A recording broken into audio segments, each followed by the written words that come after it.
பிரியமானவர்களே, இயேசு கிறிஸ்துவின் இனிதான நாமத்தினால் என்னுடைய அன்பின் வாழ்த்துக்கள். மீண்டும் இந்த ஆசீர்வாத நிகழ்ச்சியில் உங்களை சந்திப்பு நான் மிகுந்த மகிழ்ச்சி அடைகிறேன். இப்பொழுதும் உங்கள் ஆசீர்வாதத்திற்காக நான் ஜெபிப்பதற்கு முன்பாக நாம் தொடர்ந்து தியானித்து வருகிற அந்த அன்பை குறித்து நான் மீண்டும் சில காரியங்களோடு நான் பகிர்ந்து உங்கள் ஆசீர்வாதத்திற்காக நான் ஜெபிக்க நான் விரும்புகிறேன். எனக்கு அருமையானவர்களே, இயேசு சொன்ன வார்த்தையை தான் நான் உங்களுக்கு சொல்லிக் கொண்டிருக்கிறேன். அன்புதான் நான் கொடுக்கிற பிரதான ஒரு கட்டளை.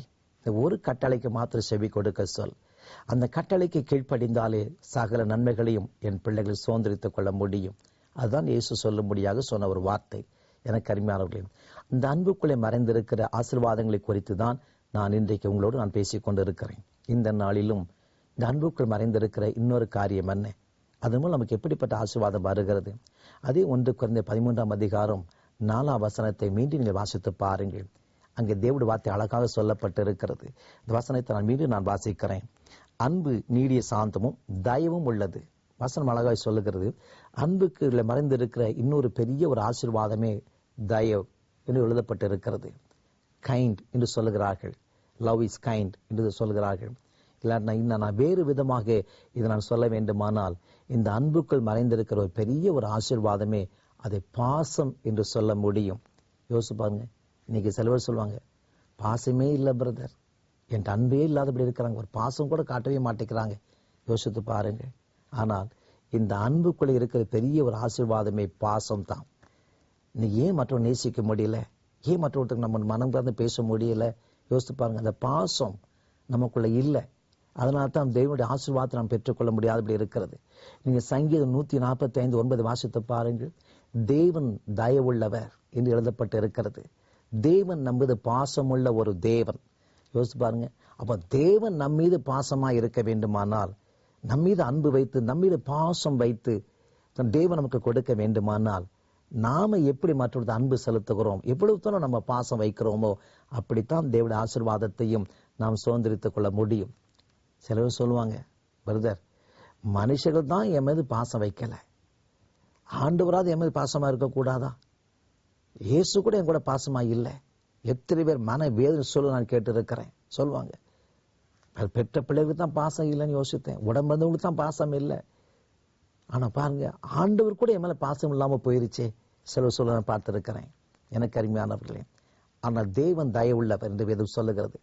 அவர் உங்கள் மீது தயவுள்ளவராக இருக்க வேண்டுமானால், நீங்க மற்றவர்களுக்கு எவ்வளவு தயவுள்ளவராக இருக்கிறீங்களோ அப்படித்தான் ஆண்டவர் நம்மளை ஆசீர்வதிக்க முடியும்.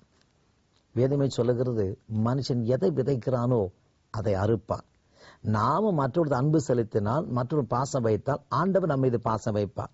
தேவன் நம்ம மீது பாசம் வைப்பாரானால் நாம் கேட்கிற ஆசீர்வாதங்களை நிச்சயமா நமக்கு கொடுப்பார். யோசிச்சு பாருங்க.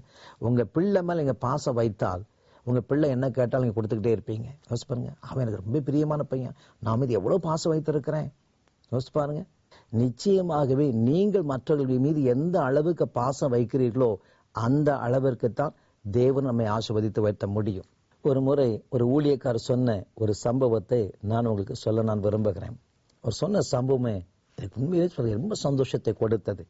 அவர் சொன்னார், ஒரு முறை ஒரு செய்தித்தாளிலே ஒரு சகோதரர் ஒரு அறிவிப்பு கொடுத்திருந்தாராம். அவர் சொன்னார், அவர் பெரிய ஒரு நாய் பண்ணை வைத்திருந்திருக்கார். அதில் விலையுள்ள நாய்கள் சில குட்டிகள் போட்டு இருந்தது. ஆனால் பேப்பரில் போட்டிருந்தா இது விலைக்கு கொடுக்கப்படும், இங்கே நாய்க்குட்டிகள் விலைக்கு கொடுக்கப்படும், இந்த வகையான வேலை நாய்க்குட்டிகள் இருக்கிறது, இதெல்லாம் விலைக்கு கொடுக்கப்படும் என்று சொல்லி அவர் ஒரு அறிவிப்பை கொடுத்திருந்தாராம். பார்த்த உடனே ஒரு சிறு பையன், ஒரு சின்ன பையன் பார்த்தீங்களான்னா, அவன் கையில் பார்த்தா அவனுக்கு அவன் சேர்த்து வந்த வண்டியில் டப்பால் எடுத்துட்டு நேராக அந்த பண்ணைக்கு போயிட்டான். போய் பார்த்தீங்களான்னா சொன்னா, என்ன அவர் இந்த சின்ன தம்பியை பார்த்த உடனே அவர் கேட்டார், என்ன வேணும் உனக்குன்னு கேட்டார். அவர் சொன்னா, நீங்கள் பேப்பரில் போட்டுருந்தீங்க, எனக்கு ஒரு நாய்க்குட்டி வேணும், எனக்கு ஒரு நாய்க்குட்டி கொடுங்க சொல்லிட்டு, அதெல்லாம் விலை உள்ள நாய். ஆனால் பாருங்க, இவன் சின்ன உண்டியல் டப்பா காட்டினா, அப்பா எனக்கு கொடுத்த காசுலாம் கொஞ்சம் கொஞ்சமாக நான் அந்த உண்டியல் டப்பா போட்டு வச்சிருக்கேன், கொஞ்சம் பணம் இருக்குது, இதை வச்சுட்டு எனக்கு ஒரு நாய்க்குட்டி கொடுங்கன்னு சொல்லி அவர்கிட்ட போய் ரொம்ப அன்பாக கேட்டிருக்கிறான். அவருக்கு இந்த பையனை பார்த்த உடனே, அவருடைய முகத்தை பார்த்த உடனேயே, அந்த முகத்துடைய ஒரு அழகு எல்லாம் பார்த்த உடனே இவரால் சிறு மறுக்க முடியல. சின்ன பையன் இவ்வளோ ஆசையாக வந்து கேட்குறான். அவன் சொன்னாங்க, வேறு பணம் இல்லை, அப்பா கொடுத்த பணத்தில் கொஞ்சம் சேர்த்து வச்சு நான் அப்படியே உண்டியில் போட்டு போட்டு வச்சே தான் கொண்டு வந்திருக்கிறேன், எனக்கு எப்படியாவது நாய்க்குட்டி வாங்கின ஆசை எனக்கு கொடுங்கன்னு சொல்லி அன்பாக கேட்டான். ஒன்று அவர் பார்த்தார், சரி இவ்வளோ ஆசையை கேட்குறான், சின்ன பையன் சொல்லிட்டு மேலே ரொம்ப அன்பு வைத்தேன்னு செய்தார். பார்த்தார், அவர் சரி எனக்கு ஒரு தயவு பண்ணுவோன்னு சொல்லிட்டு அவர் சொன்னார், நிறைய அழகு நாய்க்குட்டிகளை வந்துச்சு. அவர் சொன்னார், இந்த பாரு இதெல்லாம் அழகான நாய்க்குட்டி, உனக்கு எந்த நாய்க்குட்டி வேணுமோ நீ எடுத்துக்கோ, பணத்தை நீ வச்சுக்கோ, நீ இவ்வளோ ஆசையாக வந்து கேட்டதுனால நீ உனக்கு விருப்பமான ஒரு நாய்க்குட்டியை நீயே செலக்ட் பண்ணி எடுத்துக்கோ அப்படி சொல்லிட்டார். இந்த பையன் பாருங்க, இந்த நாய்க்கு ஒவ்வொரு குட்டிகளும் ரொம்ப அழகழகா இருந்துச்சு. அது அங்கிட்டு ஓடி ஓடி துள்ளி ஓடி இருக்க குட்டிகள் இல்லையா, தூடி விளையாடுன்னு பார்த்த உடனே இவனுக்கு ஆசை வந்தவுடனே நாய்க்குட்டி பிடிப்பதற்காக அருகில போனான். அவர் போய்கொண்டு இருக்கிறபோது திடீரென்று பார்த்தான், தூரத்துல ஒரு சின்ன குட்டி, ஒரு சின்ன நாய்க்குட்டி பார்த்தீங்களான்னா அதோட பின்னங்கால்கள் பாதிக்கப்பட்டு போயிருந்தது. பாதிக்கப்பட்டதுனால அதனால சரியா நடக்க முடியல. அதுவும் நாய்க்குட்டியை விளையாடுவதற்காக அதுக்கு ஆசை, கால் சரியில்லாட்ட மற்ற நாய்க்குட்டிகளாம் ஓடி விளையாடுறதை பார்த்த உடனே அது குட்டி தானே, அதுக்கு ஆசைப்பட்டு இதோட விளையாட வருவதற்காக அது கஷ்டப்பட்டு வருது. ஆனால் நடக்க முடியல. பின்னால சில காரியங்கள் செய்து வைத்திருக்கிறார்கள், நடக்க முடியாத சில கம்பிகளை மாட்டி வைத்திருக்கிறார்கள். அதை வச்சுட்டு பார்த்தீங்கன்னா மெதுவாக இழுத்து அதோடு ஒரு சந்தோஷத்தோடு மற்ற நாய்க்குட்டியோடு சேர்ந்து ஓடி விளையாடும்படியாக அது நடந்து வந்து கொண்டிருந்தது. இந்த தம்பி அதை பார்த்தவன் என்ன செய்ய, நாய்க்குட்டிலாம் விட்டுட்டு நேரா போய் அந்த நாய்க்குட்டியை அப்படியே தூக்கிட்டு இந்த நாய்க்குட்டியை நான் எடுத்துக்கிறேன், அது பின்கால் உடைஞ்சு போயிருக்குது, அதுக்கு கம்பி வச்சு மாட்டிருக்கிறாங்க.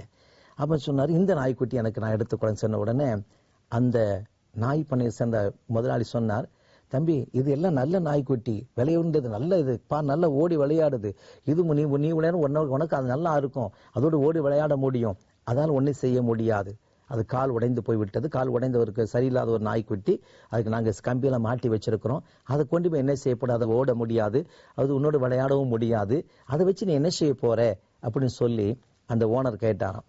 அப்பொழுதுதான் தம்பி சொன்னாராம், என்னை பாருங்க அப்படின்னு சொல்லிட்டு அந்த தம்பி தன்னுடைய பேண்ட்டை மடிச்சு காட்டினாராம். அவன் காட்டும் பொழுது அவனுடைய கால்களையும் பார்த்து கம்பி மாட்டி வைத்து, அவன் நடக்க முடியாத நிலைமை, அவனுக்கும் கம்பி ஷூ போட்டு எல்லாம் மாட்டி வச்சிருந்தாங்க. அப்போ அவன் சொன்னானா, அந்த நாய்க்குட்டிக்கு தான் என் வேதனை தெரியும், எனக்கு அந்த நாய்க்குட்டி வேதனை தெரியும், அதனால தான் அதை நான் நேசிக்கிறேன். ஏன் நான் ஏன் நேசிக்கிறேன்னு சொன்னா, அப்படி வேதனை எனக்கு தெரியும், அப்படி பிரச்சனை எனக்கு தெரியும், எனக்கு அதே பிரச்சனை இருக்கிறதுனால நான் அதை நேசிக்கிறேன், அதன் மேல் தான் எனக்கு அன்பு இருக்கிறது, எனக்கு அதை கொடுத்தாலே போதும்னு சொன்னானா. அப்பதான் அந்த ஓனர் ஆச்சரியப்பட்டு போனான். அந்த சின்ன தம்பிக்குள்ள பாருங்க, இவ்வளவு பழுதடைந்து போனவர், கால் பழுதாய் போன ஒரு நாய்க்குட்டி மேல் இவ்வளவு பாசம் வைத்திருக்கிறான் என்று சொல்லி அவர் ஆச்சரியப்பட்டு பாருங்க அந்த நாய்க்குட்டி அவருக்கு தூக்கி கொடுத்தாராம்.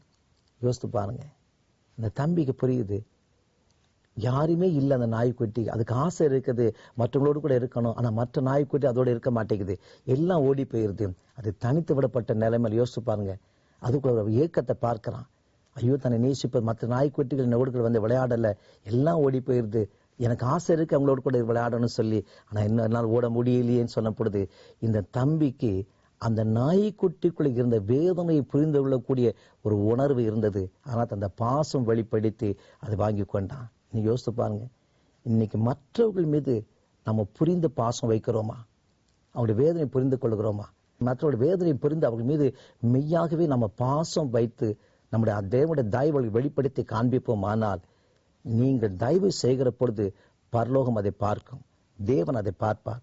கட்டாயமாக அந்த அன்பின் நிமித்தமாக தேவன் உங்களுக்கு தயவு பாராட்டுவார். காரணம், அவர் தயவுள்ள தேவன் என்று சொல்லி வேதம் தெளிவாய் சொல்லுகிறது. எவ்வளவுக்கு எவ்வளவு உங்களுடைய அன்பையும் பாசத்தையும் மற்றவர்கள் வெளிப்படுத்துகிறீர்களோ அவ்வளவுக்கு அவ்வளவு தேவன் தம்முடைய தயவை உங்களுக்கு வெளிப்படுத்துவார். தம்முடைய பாசத்தையும் கர்த்தர் வெளிப்படுத்தி நீங்க நினைக்கிற ஆசீர்வாதங்களை கட்டாயமாக தேவன் உங்களுக்கு கொடுத்து நிச்சயமாக உங்களை ஆசீர்வதிப்பார். இப்பொழுதும் அந்த ஆசீர்வாதத்தை தேவன் உங்களுக்கு கொடுக்கும்படியாக உங்களுக்காக நான் ஜெபிக்க விரும்புகிறேன். நாம் ஜெபிக்கலாமா? தகப்பனே, உம்முடைய வார்த்தைகளுக்காக நான் நன்றி செலுத்துகிறேன்ப்பா. அன்பு தயவுள்ளது என்று சொன்னீரப்பா, அது பாசம் உள்ளது என்று சொன்னீரப்பா. நீங்கள் ஒருவர் தயவு பாராட்டுகிற பொழுது, நீங்கள் ஒரு அன்பாகவும் பாசமாக இருக்கிற பொழுது நான் உங்கள் மீது தயவு வைப்பேன், நான் உங்களை ஆசீர்வதிப்பேன் சொன்னீரப்பா. இது உங்களுடைய வசனத்திற்கு செவி கொடுத்து ஆண்டவரே, இன்றைக்கு இந்த வார்த்தைகளை செவி கொடுத்து அர்ப்பணித்து அருமையான தம்முடைய பிள்ளைகளை ஒரு வீசை கண்ணோக்கி பார்க்க வேண்டுமா நான் ஜெபிக்கிறேன். ஐயோ, இதுவரை என் தாய் தகப்பனிடத்தில் நான் பாசம் வைக்கவில்லை, என் உடன்பை நான் பாசம் வைக்கவில்லை, ஐயோ என் பிள்ளைகள் மீது நான் பாசம் வைக்கவில்லை என்று சொல்லி தங்களை தவறு தவறுகளை உணர்ந்து ஆண்டவரே இன்றைக்கு அர்ப்பணித்து ஜெபிக்கிற இந்த அருமையான பிள்ளைகளை ஒரு விசை நீ கண்ணோக்கி பார்க்க வேண்டுமா நான் ஜெபிக்கிறேன்ப்பா. அவருடைய வார்த்தைகளுக்கு செவி கொடுத்திருக்கிறபடினாலே இன்றைக்கு உடைய தயவை நீர் உம்முடைய பிள்ளைகளுக்கு நீர் வெளிப்படுத்தி அவர்களுக்கு மன விருப்பங்களை எல்லாம் நீர் நிறைவேற்றி கொடுக்க வேண்டுமா நான் ஜெபிக்கிறேன். இதுவரை காணப்பட்ட தடைகள் இன்றைக்கு மாறட்டும் ஐயா. அந்த குடும்பங்களுக்கு தயவு பாராட்டுவீராக. ஒருவேளை திருமண காரியங்கள் தடைப்பட்ட நிலைமையில் இருக்கலாம், இன்றைக்கு தயவு பாராட்டி இந்த திருமணத்தை வாய்க்க பண்ணுவீராக. ஒருவேளை கற்பத்தின் கனிகள் தடைப்பட்ட நிலைமையில் இருக்கலாம் ஐயா. தகப்பனே விஷயங்கள் தடைகள் மாறும்படியா நான் ஜெபிக்கிறேன். அவர்களுக்கு தயவு பாராட்டி கர்ப்பங்களை ஆசீர்வதித்து சந்தோஷப்படுத்த வேண்டுமா நான் ஜெபிக்கிறேன்ப்பா.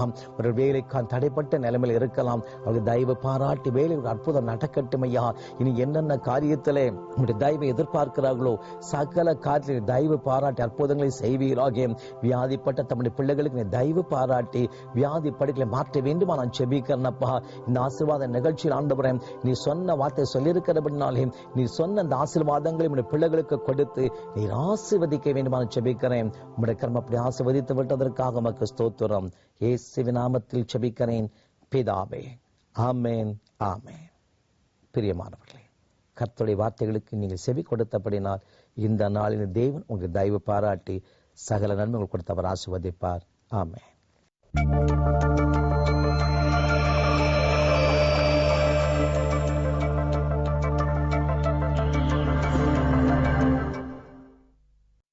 ஆண்டவராகிய இயேசு கிறிஸ்துவின் இனிதான நாமத்தில் இந்த தேவன் பயன்படுத்தும் பாத்திரம் நிகழ்ச்சிக்கு உங்கள் யாவரையும் அன்போடு கூட வாழ்த்தி வரவேற்கிறோம்.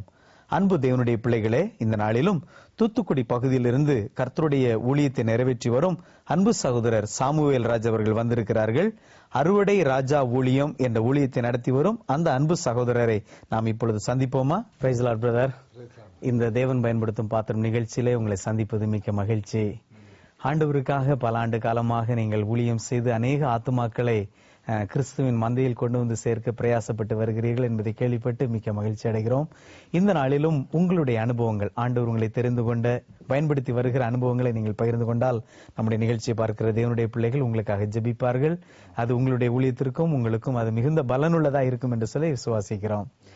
முதலாவதாக பிரதர், ஆண்டவர் உங்களை எவ்வாறு சந்தித்தார், எப்படி எந்த சூழ்நிலையிலே நீங்கள் ரட்சிக்கப்பட்டீர்கள், அந்த காரியத்தை சொல்லுங்களேன். நான் சிறுவனாயிருந்த நாட்களிலேயே கிறிஸ்தவனாய் பிறந்து எல்லா ஆவிக்குரிய வாழ்க்கையிலும் சண்டே கிளாஸ் எல்லாவற்றிலுமே பெற்றவரால் நேர்த்தியாய் நடத்தப்பட்டேன். ஆனாலும் நான் ஆண்டவருக்கு எவ்வளவு பிரியமாய் வளர்ந்தேனோ அவ்வளவாய் என்னுடைய வாலிப நாட்கள் ஆரம்பிக்கும் பொழுது நான் ஆண்டவரை விட்டு தூரம் போன ஒரு சூழ்நிலை. ஆனால் அப்படிப்பட்ட சூழ்நிலையில ஆண்டவரை விட்டு தூரம் போகிற அந்த நிலையில்தான் ஒரு ஆக்சிடென்டிலே நான் மிகவும் கஷ்டப்பட்டு மரணத்துக்கு நேராக தள்ளப்பட்டேன். கடைசியாக எல்லா உறுப்புகளும் செயலிழந்து மருத்துவமனையில சேர்க்கப்பட்டேன். ஆனால் 11 நாட்கள் நான் சுயநினைவு இல்லாதவனா தான் இருந்தேன். 12வது நாள் தான் சுயநினைவு வந்துச்சு. சுயநினைவு வந்தா ஒரு கையும் ஒரு காலும் செயல்படாது, வாயும் சரியா பேச முடியாது. அப்படிப்பட்ட சூழ்நிலை தான் பிறகு எனக்கு புதிதா பிறந்த ஒரு குழந்தைக்கு எல்லாமே பயிற்றுவிக்கிறது போல நடக்கிறதுக்கு, சாப்பிடுறதுக்கு, பேசுறதுக்கு எல்லாம் ட்ரைனிங் கொடுத்தா பழையபடி ஒரு புது மனுஷனா நான் நினைச்சேன். இது நடந்தது எந்த வயது? 1974வது வருஷம், என்னுடைய 14வது வயதுல, நான் 9th படிக்கும்போது நடந்தது. ஆனாலும் அதுக்கப்புறமா அந்த ஆக்சிடென்ட் ஆகி வந்ததுக்கு அப்புறமாவும் நான் ஆண்டவர் பட்சமா வராதபடிக்கு இன்னும் தூரம் தான் நினைச்சேன் இருந்தேன். அப்படிப்பட்ட சூழ்நிலையில தான் ஒரு நாள் ஒரு கன்வென்ஷன் கூட்டத்துல கூட்டம் உள்ள நடந்துட்டு இருக்குது. நான் காம்பவுண்டுக்கு வெளியில நின்று கமாண்ட் அடிச்சுட்டு விளையாடிட்டு இருக்கிற நேரத்துல தான், கடைசி ஜெப நேரத்துல வெளியே நின்று விளையாடிட்டு இருக்கிற சகோதரனை சாமுவேல் ராஜ் ஆண்டவர் தம்முடைய ஊழியத்துக்குன்னு நினைச்சாரு, அழைக்கிறார். புது ஜீவன் அவர் உனக்கு கொடுத்திருந்தோம், நீ இன்னும் அவரை விட்டு நினைச்சிரா, தூரமா நிக்கிறான்னு சொல்லி அழைத்தாரு. உங்களுடைய பேர் அப்படியே சொல்லி அப்போ அந்த டைம்ல ஒரு சின்ன டச் ஆரமா இருந்தாலும் திருப்பி என்னுடைய இருதயம் நினைச்சல, அதுக்குள்ள போகல. அப்போ அப்படிப்பட்ட சூழ்நிலையில எனக்கு மேரேஜ் ஆச்சுது. மேரேஜ் ஆன பிறகும் குடும்பத்துக்குள்ள ஒரே பிரச்சனை. அப்போ கடைசியா ஒரு பையன் பிறந்தான் ஃபர்ஸ்ட். அந்த பையன் பிறந்து கொஞ்ச நாளைக்குள்ளேயே ரெண்டு குடும்பங்களுக்கும் சரியான அண்டர்ஸ்டாண்டிங் இல்லாம ஒய்ஃப் அவங்க வீட்டுல, நான் எங்க வீட்டுல, அப்படியே என்னுடைய வாழ்க்கை ஓடிட்டு இருந்தது. அப்போ ஒரு நாள் நான் தனியா என்னுடைய ஃப்ரெண்டோடு கூட ஒரு காட்டு பகுதியில் நின்று பேசிட்டு இருக்கும்போது, அப்போ பேசிட்டு இருக்கும்போது தான் எனக்குள்ள என்னை அறியாமலேயே நான் அந்த ஒரு பொருத்தனை பண்றது மாதிரி பண்றேன். என்னன்னா, இனி இவ்வளவு நாளும் நான் உலக பிரகாரமா எப்படி இல்லாம வாழணும்னு நினைச்சேன். ஆனா எல்லா வாழ்க்கையிலுமே எனக்கு தோல்விதான். ஆனா இனிமே நான் ஆண்டவருக்கு நீ வாழ்ந்தா மட்டும்தான் என் வாழ்க்கை நிச்சயம் ஜெயமா இருக்கும். அது இல்லாத பட்சத்துல இனிமே என் வாழ்க்கையில ஒண்ணுமே நிச்சயாது, நடக்காது அப்படின்னு சொல்லிட்டு ஒப்பு கொடுத்து ஜெபிக்கிறேன். அன்றில இருந்து எனக்குள்ள ஒரு பெரிய மாற்றத்தை, உள்ளத்துல ஒரு நல்ல சமாதானம், ஒரு மாற்றம் ஆண்டவர் எனக்குள்ள கொடுத்தாரு. பின்னர் உங்களுடைய குடும்ப அந்த பிரச்சனைகள், அந்த பிரச்சனை எல்லாம் அது ஒண்ணுமே இல்லாதது போல திருப்பி ஒரு 10 நாளைக்குள்ளேயே வீட்டுல என்னுடைய பேரண்ட்ஸே போய் உன் ஒய்ஃப் வந்தாக்கி வீட்டுக்கு கூட்டு வா, எனக்கு வீட்டுக்கே வரக்கூடாதுன்னு சொல்லி அனுப்புனவங்க. அப்புறமா வந்தா இப்ப கூட்டு வா அப்படின்னாங்க. அப்ப நான் போனேன். போனோடனே அவங்களுக்கு எதுவுமே மறுப்பு சொல்ல, உடனே என் கூட பேரண்ட்ஸ் அனுப்பி வச்சுட்டாங்க. சரி, நீங்கள் தேவனுடைய பிள்ளை ஆனது நிமித்தம் குடும்பத்துல கர்த்தர் ஒரு மாற்றத்தை கொண்டு வருகிறார். 10 நாளைக்குள்ளேயே ஆண்டவர் நினைச்சிட்டாரு, மாற்றத்தை கொண்டு வந்து அதுக்கு பிறகு இந்த வரைக்கும் குடும்பத்துக்குள்ள பிரச்சனை இல்லாத அளவுக்கு ஆண்டவர் சந்தோஷமா நடத்திட்டு வர்றாரு. சரி, எப்படி ஊழியம் செய்ய வேண்டும் என்ற ஆவல், வாஞ்சை, கர்த்தருக்கு முழு நேரமாக பணி செய்ய வேண்டும் என்ற ஒரு ஏக்கம் உங்களுக்கு உண்டாயிற்று? இப்படிப்பட்ட சூழ்நிலையில நான் இருக்கும்போது தான் அப்போ என்னுடைய வேலைகளை பார்த்துக்கிட்டே நான் ஊழியத்தை செஞ்சுட்டு இருந்தேன். அப்போ அப்படி இருக்கும்போது ஆண்டவர் தெளிவா என் கூட பேசி, நான் உன்னை முழு நேரமா என்னுடைய பணிக்கு என்ன செய்றேன், அழைக்கிறேன். அப்போ ஆண்டவரே அது எனக்கு நீங்க உறுதிப்படுத்தணும் அப்படின்னு சொல்லி, அப்போ அதுக்காக ஒரு 21 நாள் ஃபாஸ்டிங் இருந்து ப்ரேயர் பண்ணிட்டு இருந்தேன். அப்போ ப்ரேயர் பண்ணும்போது ஆண்டவர் தரிசனத்தின் மூலமா என் கூட இடைப்பட்டு முழுசும் அவருடைய ஊழியத்தை செய்யறதுக்கு என்னை அழைத்தாரு. அப்போ நான் முழுசும் அர்ப்பணிச்சு, அப்போ வீட்டுல இருந்துட்டு, வீட்டுல குடும்பத்தோடு இருக்கிற வரைக்கும் நம்ம குடும்பத்துல அப்பா சொல்ல கேட்காம நம்ம நினைச்ச முடியாது, இப்ப இது பண்ண முடியாது. அப்போ அதுக்குரிய சூழ்நிலைகள் எப்போ சரியா வந்தாலும் நான் செய்யறேன் அப்படின்னு சொல்லிட்டு இருக்கும்போது ஆண்டவர் ஒன்னு, நான் கொஞ்சம் ட்ரைனிங் கொடுக்க வேண்டி இருக்குது, அதனால நீ சபை ஊழியத்துல சேரு. அப்போ சொந்த ஊர்லயே சாட்சி இல்லாம நடந்த அதே இடத்துலயே முதல்ல சபைக்குள்ள நினைச்சிறேன், சபை ஊழியரா நான் பணியமர்த்தப்படுறேன். அப்ப அதுல ஊழியத்தை ஆரம்பிச்சு கொஞ்ச நாள் ஊழியம் போயிட்டு இருக்குது. அதுல இருந்து 1 வருஷம் ஊழியஞ்சுதான் திருப்பி ஆண்டவர் பக்கத்து ஊருக்கு டிரான்ஸ்பர் கொடுத்தாரு. திருப்பி அங்க இருந்து கொஞ்ச நாள் ஊழியந்தான். பிறகு கடைசியா தூத்துக்குடிக்கு வந்தோம். தூத்துக்குடிக்கு வரும்போது ஆண்டவர் சொன்னாரு, இதுதான் உனக்கு கடைசி சபை, எவ்வளவு நாள் நான் வச்சிருக்கிறேன்னா அவ்வளவு நாள் நீ சபையில நினைச்சேன் இருக்கணும். அப்புறமா நான் அழைத்த ஊழியத்துக்கு நான் உன்னை என்ன செய்வேன், வேறு பிரிச்சு உன்னை கொண்டு போன்னு சொல்லிட்டு, அப்ப தூத்துக்குடியில ஒரு 4 வருஷம் ஊழியம் செய்துட்டு இருந்தோம். அப்பதான் ஆண்டவர் தெளிவா பேசினாரு, இந்த தூத்துக்குடியை தான் நான் உனக்கு பேழையா வச்சிருக்கிறேன், அதனால உனக்கு சொந்தமா ஒரு வீட்டை நான் நினைச்சுவேன் கட்டி தருவேன். நீ இந்த தூத்துக்குடியில இருந்துகிட்டே எப்படி பேழையில இருந்து காகம் வெளியில போயிட்டு வந்துச்சு, அதே போல நீ நினைச்சுவா, எல்லா இடங்களுக்கும் போய் என்னுடைய நாமத்தை மகிமைப்படுத்திட்டு நினைச்சுவா, திரும்பி வருவா அப்படின்னு சொல்லிட்டு ப்ராமிஸ் பண்ணாரு. அப்ப 4 வருஷம் அந்த சபையில இருந்துட்டு நாங்க வெளியில வந்தோம். வந்து ஆண்டவர் 2 வருஷம் எங்களை புடமிட்டாரு. அந்த 2 வருஷ நாட்கள்ல அந்த முக்கியமா பொருளாதார ரீதியில நம்ம ஆண்டவர் தான் சார்ந்து இருக்கணும், மனுஷனை தேடி ஓடக்கூடாது. 2வது அழைச்ச அழைப்பு, அதையும் ஆண்டவர் நினைச்சுதாரு, உறுதிப்படுத்தினார். அந்த சபையை விட்டு, அந்த சபை ஊழியத்தை விட்டு முழு நேரமாக வந்த பிறகு 2 வருஷம் புடமிட்டார். 2 வருஷம் புடமிட்டார். ஓகே, இந்த 2 வருட காலத்திலே கர்த்தர் எங்களை புடமிட்டார் என்று சொன்னீங்க. அது ஒரு கடினமான ஒரு பாதையாக இருந்திருக்கும் இல்லையா? அந்த காலகட்டங்களில ஆண்டவர் உங்களை ஆச்சரியமாக நடத்திய சம்பவங்கள் உண்டா? அந்த சூழ்நிலையில முழுசும் எங்களுக்கு வேற ஊழியமே கிடையாது. எங்கேயாவது அனுப்புற இடங்களுக்கு யாரையாவது ஜெபிக்க கூப்பிட்டா போய் ஜெபிப்போம், தேவன் அனுப்புற இடத்துக்கு போவோம். அதுபோக அதிக நேரம் வீட்டுல இருந்தனால முழுக்க உட்கார்ந்து ஜெபம் பண்ணிட்டு தான் இருப்போம். அப்ப தேவைகள், 2 பிள்ளைகள் படிச்சுட்டு இருக்கிறாங்க, படிக்கிற 2 பிள்ளைகள், வீட்டு வாடகை, அப்ப எங்க குடும்ப தேவை, இதெல்லாம் இருக்கும்போது ரொம்ப பண பிரச்சனைகள் எல்லாம் வரதாங்க. ஆனாலும் தேவன் ஆச்சரியமா நடத்தினாரு. ஆனா அதுல ஒரே ஒரு நாள் ஆண்டோடைய நாமம் மகிமைப்படும்படியா நாங்க சொல்லணும்னு சொன்னா, ஒரு நாள் வீட்டுல சாப்பாட்டுக்கு அரிசி கூட இல்ல, சுத்தமா எதுவுமே கிடையாது. காலையில சாப்பாட்டுக்கு மட்டும் கொஞ்சம் இருந்தது, பிள்ளைகள் 2 பேருக்கு தான் போதும். அப்ப அதை மட்டும் பண்ணி பிள்ளைகளுக்கு கொடுத்து விட்டுட்டு, மத்தியானத்துக்கு சாப்பிட்றதுக்கு இன்னைக்கு வீட்டுக்கு வந்துருங்க, உங்களுக்கு அதுக்குள்ள நாங்க சாப்பாடு ரெடி பண்ணிடுவோம் அப்படின்னு சொல்லிட்டு நாங்க 2 பேரும், நானும் என்னுடைய மனைவி உட்கார்ந்து உபவாசம் பண்ணி ஜெபம் பண்ண ஆரம்பிச்சோம்.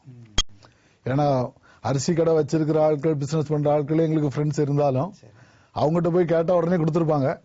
ஆனாலும் அதுக்கு போக வேண்டாம், நமக்கு அது வாங்கினா என்னைக்கும் கடன் தான், ஆனா நம்ம கர்த்தரிடத்துல கேட்போம் அப்படின்னு சொல்லிட்டு நாங்க பிரேயர் பண்ணிட்டு இருக்கிறோம். ஒரு 2 மணி நேரம் நாங்க பிரேயர் பண்ணிட்டு இருக்கும் போதே ஒரு ஊழியக்காரர் கதவை தட்டுறாரு. கதவை திறந்து பார்த்தா அவர் கையில ஒரு 10 கிலோ அரிசியோட நிக்கிறாரு. அப்ப நின்னுட்டு, பிரதர் 1 வாரமா நான் உங்க அட்ரஸை தேடிட்டு இருக்கிறேன், எங்க இருக்கீங்கன்னு எனக்கு கண்டுபிடிக்க முடியல, அதனால இப்போ ஒரு 4-5 பேர்ட்ட விசாரிச்சு கடைசியா உங்க அட்ரஸை கண்டுபிடிச்சு இப்ப நான் வந்தேன் அப்படின்னு அதை கேட்ட உடனே எங்களுக்கு கண்ணில இருந்து கண்ணீர் வடிஞ்சிருச்சு. அப்ப தேவன் நம்மளை அழைத்த தேவன் எவ்வளவு உண்மை உள்ளவருங்கிறத நினைச்சிருக்காரு, நிரூபிச்சுதான் அப்போ ஒரு ஊழியக்காரன் மூலமாகவே நமக்கு தேவை செஞ்சிருக்காரு. ஆனா அதுக்கப்புறமா எங்க வாழ்க்கையில ஒரு நாளும் நாங்க அப்படி இல்லைங்கிற ஒரு நிலைக்கு தள்ளப்படவே இல்லை. அப்ப அது தேவன் கட்டாயங்களை புடமிட்டதுதான் நான் நினைச்சுவேன். சொல்லுவேன், இந்த சூழ்நிலையில நம்மளை அழைத்த நம்ம பார்த்து இருக்கிறாங்களா இல்ல அவங்க ஃப்ரெண்ட்ஸை தேடி ஓடுறாங்களா? அப்ப அதான் தேவன் நம்மளை சோதிச்சிருக்கிறாரு. ஆனா அதுல நாங்க முதல்ல எடுத்த தீர்மானம் என்னன்னா, ஆண்டவரே இந்த ஊழியத்துக்குன்னு நீங்க அழைச்சிங்க, வந்துட்டோம் முழு நேரமா.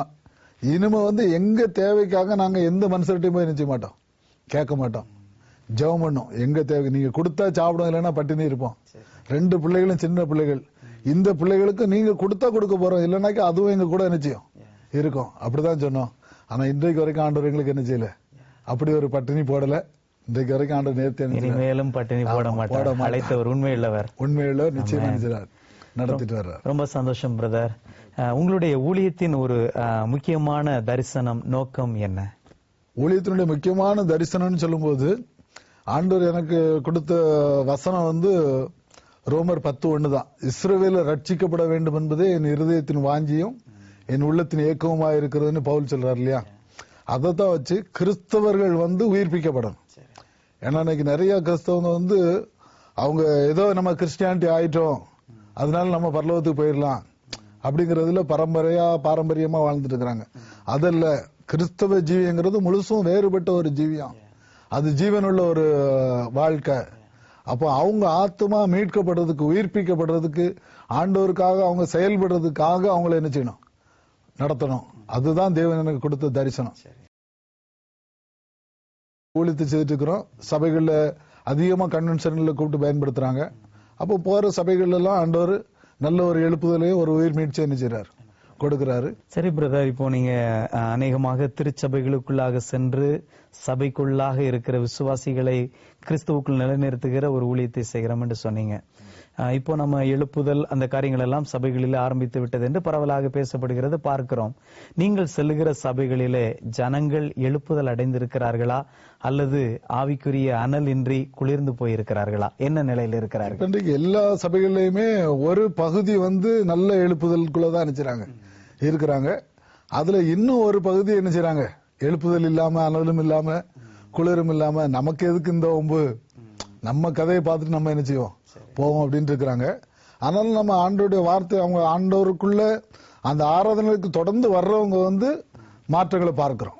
தொடர்ந்து வர்றவங்களுக்குள்ள கட்டாயம் அந்த வார்த்தை என்ன செய்யுது, கிரியை செய்து அவங்களுக்குள்ள ஒரு ஜீவன் உண்டாகிறது. எழுப்புதல் இன்னைக்கு கட்டாயம் இருக்கிறத நம்ம எங்க என்ன செய்ய முடியுது, பார்க்க முடியுது. ரெண்டாவது, இன்றைக்கு இன்னும் சொல்ல போனா மக்களுக்குள்ள ஒரு ஜெபிக்கணுங்கிற ஒரு தாகம். முந்தைய நாட்களே ஏதோ அந்த காலையில குடும்ப ஜெபம், ராத்திரி குடும்ப ஜெபம், ஆராதனைக்கு போயிட்டு வரணும், அதோட முடிஞ்சது. ஆனா இன்றைக்கு அது இல்ல. நம்ம தனிப்பட்ட முறையில ஜெபித்தாதான் நம்ம ஆண்டவருடைய பிள்ளை. அப்ப அந்த தனி ஜெபம் நம்ம வாழ்க்கையில வேணும். அது மாத்திரம் இல்லாம நம்ம குடும்பம் கூடி ஜெபிக்கிற ஜெபமும் வேணும். அப்ப அதுக்கும் ஆலோசனை சொல்றோம். அப்ப தனி ஜெபம் வேணும், கூடி ஜெபிக்கிற ஜெபம் வேணும், ஆராதனை வேணும். இயேசு கிறிஸ்துவும் வாழ்க்கையில் அப்படிதான் நினைச்சாரு. தனியாவும் போய் ஜெபம் பண்ணாரு, ஜெபிக்கிறதுக்கு நண்பர்களை கூட்டிட்டு போய் ஜெபம் பண்ணாரு, ஆராதனையிலும் அவர் நினைச்சாரு கலந்து கொண்டாரு. அப்ப இந்த 3 ஒரு கிறிஸ்தவனுடைய வாழ்க்கையில இருந்தாதான் அவன் ஆவிக்குரிய கிறிஸ்தவன். அப்ப அதை சொல்லி அது இன்றைக்கு மக்களுக்குள்ள ஒரு நல்ல ரீச் ஆயிட்டு இருக்கு. செல்லுகிற சபைகள் எல்லாம் இதை நீங்கள் போதிச்சு அவங்க அதுக்குள்ள வர்றதுக்கு தங்களை அர்ப்பணிக்கிறாங்க. அவங்க வாழ்க்கையில மாற்றங்கள் வர்றதை நாங்க நினைச்சிரோம், பார்க்கிறோம். ரொம்ப சந்தோஷம் பிரதர். ஆண்டவர் உங்களை ஆச்சரியமாக தெரிந்து கொண்டு திருச்சபைகளுக்குள்ளாக ஒரு எழுப்புதலை அனுப்புவதற்கு, திருச்சபை மக்களை அவருக்குள்ளாக நிலைநிறுத்துவதற்கு பயன்படுத்துவதை அறிந்து மிக்க மகிழ்ச்சி அடைகிறோம். இப்பொழுதும் நம்முடைய நிகழ்ச்சிகளை ஏராளமான தேவனுடைய பிள்ளைகள் பார்த்து கொண்டிருக்கிறார்கள். அவர்களையும் ஆண்டவர் அதே விதமாக திருச்சபையில நாட்டப்பட்டு ஆண்டவருக்கு கனி கொடுக்கிறவர்களாய் மாறி ஆண்டவருக்கு சாட்சிகளாய் இருக்க ஜெபிக்க உங்களை அன்போடு கேட்டுக்கொள்கிறேன். கிருபை நிறைந்த எங்கள் நல்ல தகப்பனே, இந்த வேலைக்காக நன்றியோடு சோத்தரிக்கிறோம் அப்பா.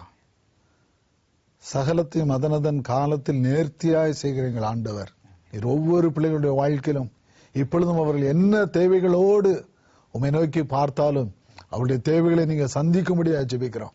உம்மை நோக்கி பார்க்கிற ஒவ்வொரு பிள்ளைகளுக்கும் நீங்க உங்க அற்புத கரத்தை நீட்டி அதிசயங்களை செய்ய முடியாது ஜெபிக்கிறோம்.